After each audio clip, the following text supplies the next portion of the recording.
Hi guys, welcome back. It's Jessie here.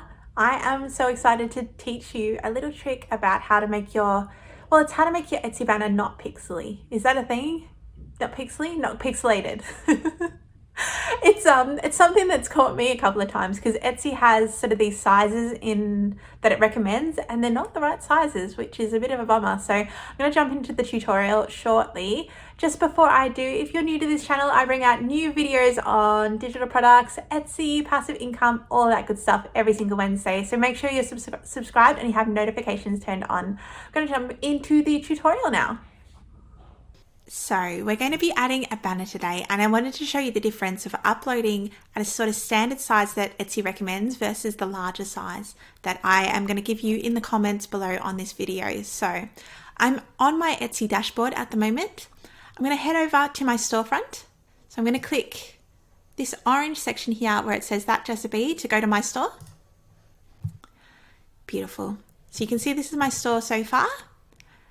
I'm going to hit Edit Shop. And at the very top where it says banner to showcase your brand and listings, I'm going to hit that.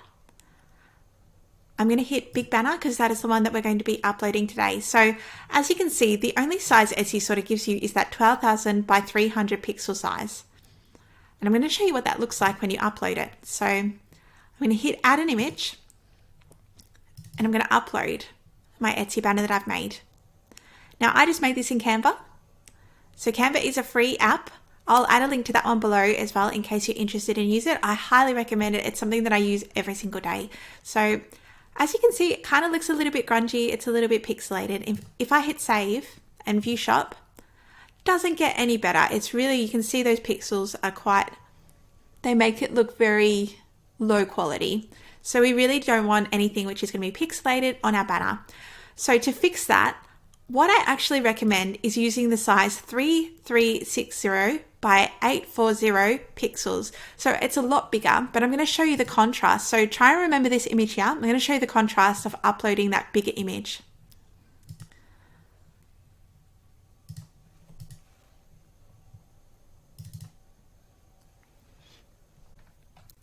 So I definitely recommend using that bigger size because yeah, look at that. It makes a world of difference. That is so much clearer. And hopefully this video saves you a lot of heartache because one of the biggest questions that I get all the time is how do I stop my banner from being pixelated? So it's an easy fix, just make it bigger. Thank you so much for watching. I hope that was really helpful because yeah, I don't know, it's just those little things that are kind of a bit of a pain in the butt sometimes, but when you know how to do them, they're an easy fix. I will see you guys next week. Thank you again for watching. Bye.